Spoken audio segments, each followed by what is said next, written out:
Hello, welcome to the EMBN Show, and rumour has it that global leaders in suspension, gearing and components, SRAM, are finally hitting the button on an e-bike motor, or possibly two. Big news, Steve. Let's get into it.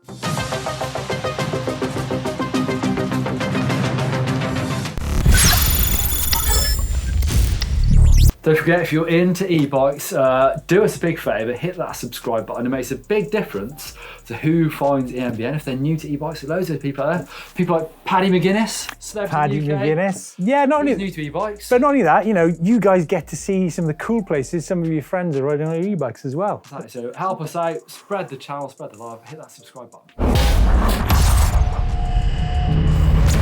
Right, SRAM Motor, Steve. This is big news. How do you know about it? Well, rumour has been circulating in the mountain bike media for a week or two now. Now, I guess it's not new news that SRAM have been trying to develop a motor for many years. I think they were in the picture back in 2010. Newcliff as well was riding a bike last year, rumoured to be on a SRAM motor. At the EWS. Now, a lot of people in the media did comment that this was a Brose motor, but we've actually got two stories, folks. We've actually got a development story and we've got like a takeover story. Now, first of all, is the development story, which revolves around some of these patent images that you see on screen now. It seems to me that it's got a motor here which is similar to the TQ drive, which is, you know... Yeah, really small. It's quite complicated, isn't it? These patent pictures are so complicated. I tell you what's complicated. I've seen the words that go with it. I mean, it is thousands and thousands and thousands of words, but super detailed, which seems to me that they really do mean it with this design. They spent a lot of time typing, haven't they? They did. Now, the design itself seems to have the battery clustering around the motor there, which in turn obviously lowers the centre of gravity, brings everything down in the frame. Now, Don, we've seen this. This is not the first time we've seen a battery in that part of the frame. When we went to Nice 5 years ago, 5 years ago we went there, we saw Nico Vullius and Lapierre. They'd been experimenting with the battery on top of that Bosch motor. Literally velcroed on. Yeah. I mean, even these pictures, it looks a bit clunky because now you can have a little TQ mode. It looks amazing. Yeah. Obviously, the battery's got to go somewhere. At the moment, we've got these long, fairly thin batteries that tend to go, especially on something like the Canyon, the massive ones, the whole of the down tube, pretty much. Yeah. Do you know what? It's funny because I've been reading in some of these reports, and they say that you know, weight high in the frame comes at the cost of agility and handling. Well, that's not actually true because the Canyon Spectralon has got a 900 watt-hour battery in there, and because of the way they've designed the suspension and the geometry and the kinematics, that is a really agile bike. It's 22 kilos, and just because the weight is in that place doesn't mean to say it's not agile. But at the same time, if you do ride the Canyon Spectral with a 720, it is a different feel, so there's probably something in it. And when we rode Vullius's bike 5 years ago, the fact that you could pop the front wheel and you could pop the back wheel, you know, there's a good balance to it. I think there's something in it. Oh, I do. I mean, I'm less e-biker than you. I go for the SL bike. I'd rather still go for I know you think nothing, but I'd still rather have less weight and in the middle if it's going to be there. I think you can design around it. Okay, so I was talking to PT last week now about this whole thing about weight. Now, obviously, Sheffield Indoor Trial was on last week, and you've got the likes of Tony Bow and Adam Raga. They're on 100-kilo trials bikes. Forget, you and Steve are big guys. Big. Yeah. It makes a difference. It does make, you know, it's quite, I did a video with Louis, who's not behind the camera today, but normally is. Now, Louis is 60 kilos, and he said to me that I will never be able to get the feeling of how he feels when he rides a full power e-bike, which is true, really. I never ride as fast as Louis, Steve. Is that what you mean? I mean how it feels. How it feels. It's true, it is true, because, you know, rider to machine, you know, ratio of weight will make a big difference. Yeah. I'm going to ask you, Steve, quickly. It looks to me like a TQ motor. Does that mean this is a mid to low powered motor? So this is it. Now we're going to come on to, I think, a separate story in a minute. This does look like a TQ motor to me. It looks like it does revolve around the whole battery development. Obviously, you can see that the battery does hinged down, and there's a potential for it to be taken out. But there's a bit of catch up there. TQ seem to have knocked out the ballpark. That sort of mid-powered engine that everyone wants. That's really good. It's a belter. I mean, it's quiet. It's got just the right amount of power. You need to ride that track bike. Actually, it's a good one. There is just there. So yes, that's one story. Now I think that's a development story. At the same time, there's also news in the media that SRAM have taken over Ambreo Motors. Now Ambreo is a part of Rheinmetall, which is a gigantic German country. I think it's got 26... Germany is a country. Sorry, it's a company. It's got 26,000 employees in over 120 countries, 120 locations, worldwide. Now, this is more of a takeover. Now, SRAM have not confirmed this, so this is just stuff we've been reading in the media, but we are not strangers to the Ambreo motor. And the Ambreo motor has got the same mounts as a Shimano EP8 motor. We saw it on the Lightville in Eurobike last year. It's a lot more conventional than the patent they're going for, isn't it? This is your average looking e-bike motor. I wouldn't say it's average. It's like, 90 Newton meters. It's got an option for a 70 Newton meter version. They had it on display in Eurobike. It had a big water tank there. They were showing how waterproof it is. I mean, it looks cool. So, well, what bikes are we going to see with SRAM motors? Interesting to see what happens here. Apparently, SRAM have already confirmed that there will be 2 brands with these motors as OE next year. All right. So again, this hasn't been confirmed by SRAM, but I think is interesting times. Makes total sense. I mean, we've got Shimano bikes with Shimano componentry. Makes sense to have SRAM bikes. About time. They've got some catching up to do. I'm slightly worried they're going to be behind the ball. We'll see. I don't know. So, folks, let us know your thoughts. Have you got any more news about the new SRAM motors? Let us know in the comments down below. Let's know your rumours. Don, this part of the show, we've been calling it Where in the World, but I think increasingly it's like a cool places to ride section to the show. Sounds like what it should be. Yeah, because, I mean, Prescott, Arizona, look at that. This is Tim on his Mondraker Crafty R. Yeah, that looks grippy to me out there. Yeah, I mean, certainly not North Wales, is it? Not much loam to be seen. So do you know what? We've not really caught up about e-bikes and any plans. I had a chat with Steve Pete last week about his aims for the year. Aims? Have you got any e-bike aims for this year? I'm riding a Canevo a lot still. Done 500k on that. Okay. Not that long. I've actually got a Rise, or Bear Rise coming, keeping it lightweight. That has got those new Shimano gears on it. It has. The auto shift, all that new XCD2. I'm excited about that. So, counting down days. Do you plan to do more e-bike riding this year? Going to ride that quite a lot, I'd imagine, because I'm going to ride on GMBN a bit as well, actually. Okay, right. Okay, I want to do a big bike packing trip on an e-bike where I just take a charger. And that video will be on EMBN, right? Don, another California shot here. Well, actually, sorry, Prescott's Arizona. This is another California shot. You're not a stranger to California. Have you been here? St. Dimas? No. This is a Nick Roof Megawatt from Tony. Just got an EMTB riding at 53 years old, and this is my new bike, and where I ride every morning. Good looking bike, that.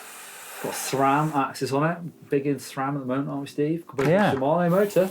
So yeah, folks, I think if you've got any cool places to ride, yes, it's been called Where in the World previously, but I think any cool places to ride, we want to know. Tell us where to go. We want to know. Some feedback from you guys. Now, last week we covered a story where Chris looked at the serviceability of e-mounted bike motors. David Pittman commented that 20,000 kilometers per motor is pretty rare, but I guess it depends on where you live and what kind of conditions you ride in. Yeah. But we should maybe be reporting on the fact that a lot of e-bike motors do not last that long. I've got a creaky Bosch at the moment. Sounds like the bottom bracket's gone. I mean, I guess lots of e-bike motors break. I mean, we probably haven't got to the point just yet where we can guarantee the kind of reliability you'll get from a motorcycle or a car, have we? I think that's an understatement, Steve. I would say people get disappointed, rightfully so, I think. They spend loads of money on the bikes and the motors. I should say there's a lot of companies replace them and they look after you, but they're still not lasting as well as I think they should be. I agree with you there, so sorry for the understatement, but I guess I've been lucky in that with quite a few of my motors. Yeah. I guess luck does play a part in it as well, doesn't it? And definitely where you ride them, yeah, as well. But I don't know. I think it'd be nice to look back in 5 years' time and think, yes, we've got a long way. The motors just last, the lifetime of the bike almost. But we should be looking at that for sure, right? I mean, you got like a motorcycle, you buy a Honda 4RT Trials bike, it's $6,000. So you don't need a new one, Steve. You can keep riding the one you've got. That is a motor which is bulletproof, I guarantee you. I've got a 1978 SR500 single. Hold your horses there, because we've got a question on motorcycles coming up in a minute. Not quite yet though. I'm going to bring it forwards. Martin Forbes. Now, I was at Steve Pete's house last week. Obviously, you were a former team member of Petey's Royal team, wasn't it? He was my first big sponsor when he started Royal Racing back in 1999. That was, you were on GT bikes, weren't you? Yeah, that was it. You and Barlow. That was it. Anyhow, I was in Petey's house and we recorded there, and Martin Forbes is asking, what is this intriguing is that motorcycle behind? Is that a 500cc from Yamaha? It is for sure, but I don't know what model it is. Is it? I don't know. Steve used to have a Kawasaki W650. I don't know what that is. Actually, I didn't look. I'm not watching it yet, Steve. Okay, watch it and let us know next week's show. So my 1978 SR500 is flipping still going, strong. Do you use it at all? Occasionally. Okay, so that's probably why. That's equally why you're getting loads of miles out your motor. Matt, any comments on motors? Motorbike's better. I won't translate that. And then we got Lonnie P. Now, we had a shot of a cactus, but Lonnie P says, wrong type of cactus, Steve. Tequila is made from blue agave cactus. It's more bushy, with enormous blades spoking upwards and outwards from the base. So I got a wrong cactus in last week's show. Yeah, tequila. No one likes tequila, do they? Yeah, it depends what tequila you have. I mean, it doesn't have to be Joseph Cuervo. It can be, what's it called? Don Julio. Lovely drop tequila.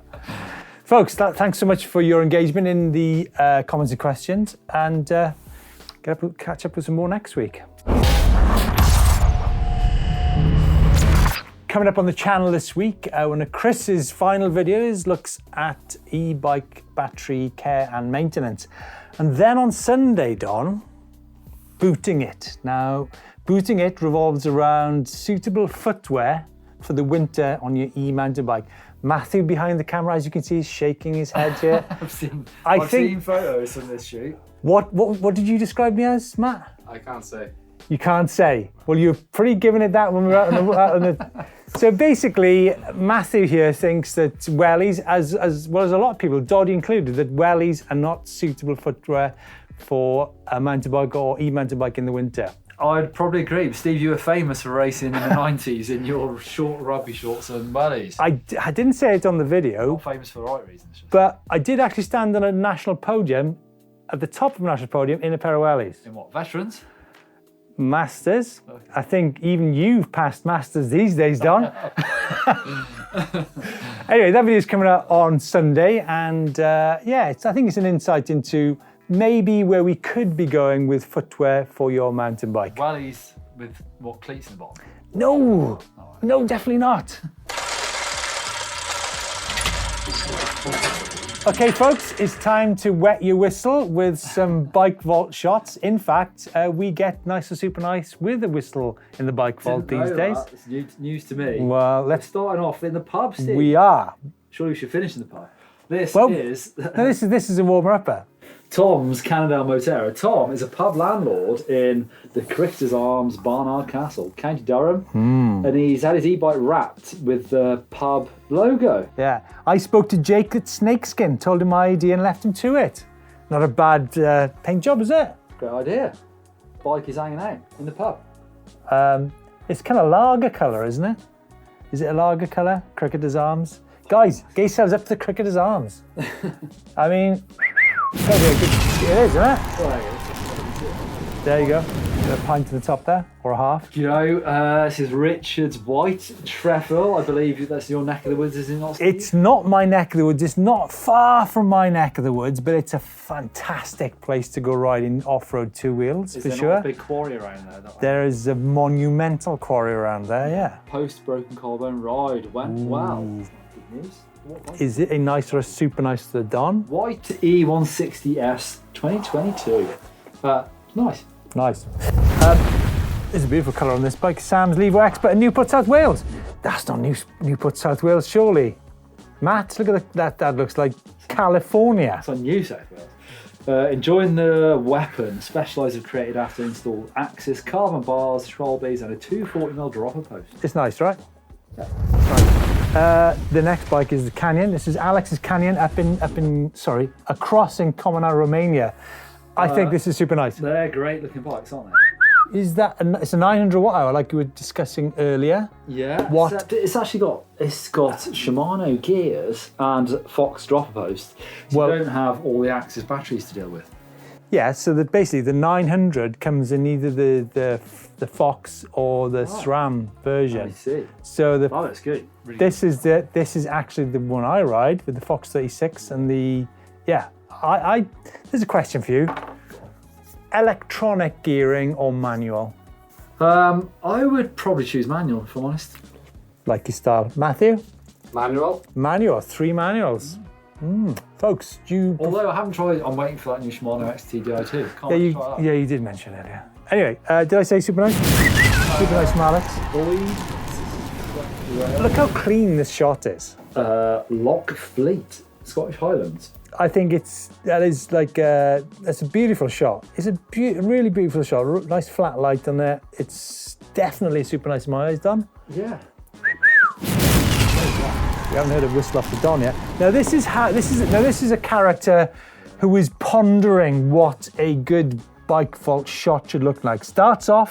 Kevin starts off with his bike on the floor and he thinks, oh, that's so nice about the background, and then he props it up onto a rock, and I think kind of gets close to it. Love the colours that Levo, that sort of blue and red. Yeah, that was the 2018 version. That's the first 700 watt hour Levo, isn't it? That is a sneaky. See, 21 kilos. 21 kilos, that bike. So, we're looking at these lightweight E-mountain bikes now, which are like 18, 19 kilos. Yeah, true. Yet that bike with a 700 watt hour was ahead of the time, right? Just saying. Super nice. This one before. This is Falls of Volition. Yeah. It's carbon comp. I thought you'd like this. It's got a Bafang motor on it. I've never even heard of this brand. Have you? It looks kind of like this could be slating it big time, but probably not. Like the Chinese. It looks like I've seen that frame before with something else written on it. I'm not saying it's bad. It could be really good, but. Yeah, I think I'd probably put that as a star bike because I've never even heard of that brand. Good. Yeah, for sure. That's definitely super nice. Go on, Don, give it the whistle. Yeah, we'll call you into. And finally, Garrett's Cube Stereo Hybrid Action Team 140 on the way to work. It doesn't say where. But it's going that way. It is going that way. It's all going left. Almost new bike day, but first dates. Yeah, that's what are we going? Nice, super nice. Nice. That's the bike vault. That's the EMBN show for this week. Don, interesting developments. Well, we've got a development story and a takeover story. Yeah. I wonder how long it'll be until we see this SRAM motor in real life. Surely it's got to be this year. I think.